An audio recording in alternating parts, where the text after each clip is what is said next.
નહીં નહીં તો 10-12 વર્ષથી કરવી છે.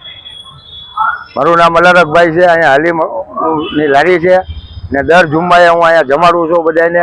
જે ડીલરો બધા આપી જાય પૈસા એનું બધું લઈને હું અહીંયા લઈને દર જુમ્માએ કરું છું.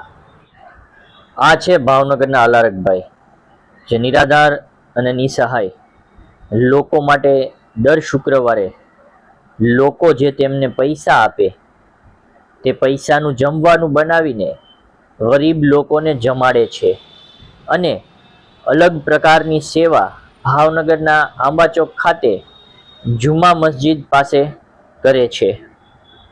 80-90 જણા ખાય છે અહીંયા. દર ગરીબો હોય બધા અહીંયા 80-90 જણા બધે અહીંયા ખાઈ જાય છે. દર જુમ્માને દી આ અમે પ્રોગ્રામ કરવી છે ગરીબો માટે. સાઈન ગરીબો ફકીરો બધા જે હોય આવે એને અહીંયા જમાડી લેવી છે. અલારકભાઈ છેલ્લા 15 વર્ષથી આ કાર્ય કરી રહ્યા છે. પોતે એકલા જ જમવાનું બનાવવાનું અને પોતે એકલા જ ગરીબ અને નિસહાય લોકોને પીરસવાનું.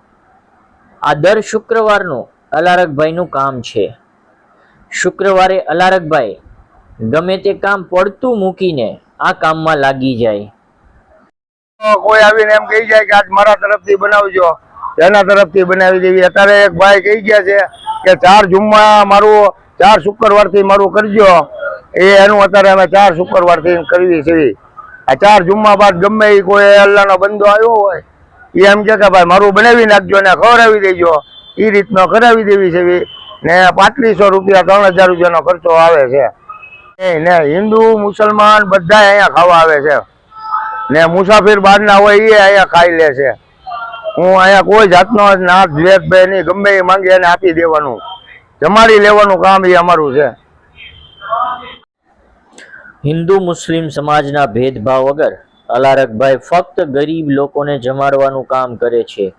લોકો પૈસા ટકે અલારકભાઈની મદદ કરે છે, પરંતુ જે બનાવીને જમાડવાનું અને પીરસવાનું કામ એ અલારકભાઈનું જ છે. સંધિ જાગૃતિ ન્યૂઝ તંત્રી જાહિદ મદ્રા, ભાવનગર.